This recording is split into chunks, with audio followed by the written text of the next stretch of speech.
हर इंसान अपने गुणों से और अपने अवगुणों से ही पहचाना जाता है और उसके वो जो गुण हैं, अवगुण हैं, वो उसके स्वभाव, व्यवहार, वाणी के रूप में दूसरों तक पहुंचते हैं और दूसरे फिर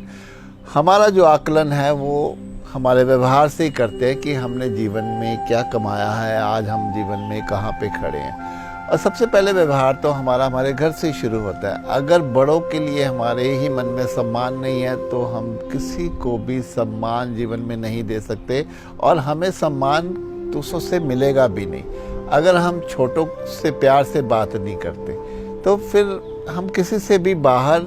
इस दुनिया में प्यार से बात नहीं कर सकते, क्योंकि घर पे हमारा सबसे ज़्यादा समय बीतता है और वहाँ पर ही जो हमारा व्यवहार बनता है उसी की झलक बाहर संसार में हमारी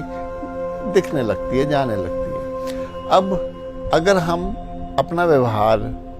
मनुष्यों के लिए तो दूर, अगर हम पशु पक्षियों के लिए भी अपने व्यवहार में एक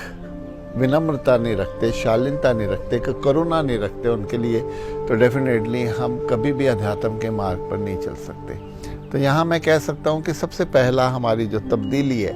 अगर हमें अच्छा इंसान बनना है, अगर हमें अध्यात्म के राह पे चलना है, तो सबसे पहले हमें अपने व्यवहार में ही तब्दीली लानी होगी। और वो तभी हो सकती है जब हम ध्यान में बैठते हैं, हम अपने बीते हुए जीवन को देखते हैं कि कहाँ कहाँ हमारा व्यवहार दूसरों के लिए गलत हुआ, कहाँ कहाँ हमने गलतियाँ की, कहाँ कहाँ हमने अपना अहंकार दिखाया। और वहाँ अगर हम ये सब हम अपना आकलन करते हैं तो फिर हम सीख लेते हैं कि अब ऐसा व्यवहार हम कभी आगे दूसरों से नहीं करेंगे। और जहाँ हम अपने व्यवहार को पॉलिश करते चले जाते हैं, ये ज़रूरी नहीं है कि सामने वाला जब हमें नेगेटिव बात करे या हमारे एंगेज्ड बात करे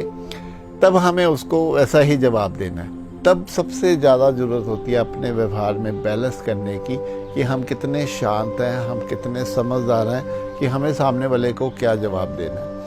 ये ज़रूरी नहीं है कि हम बहुत शालीनता से बात करते हैं तो सामने वाला हमसे कोई भी बात कर सके। हमें इतना भी मालूम है कि हमें कैसे दूसरों को जवाब देना है, लेकिन कितनी शांति से, कितने फोकस होके, कितना सेंटर्ड होके।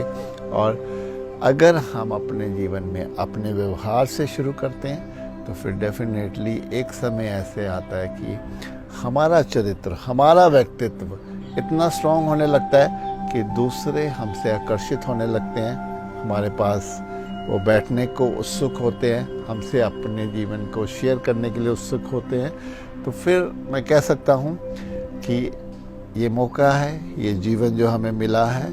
अपने व्यवहार में जितना हो सके सुधार करते चले जाए, क्योंकि ये व्यवहार ही हमें एक दिन अध्यात्म के रास्ते पर गहरा ले जाएगा।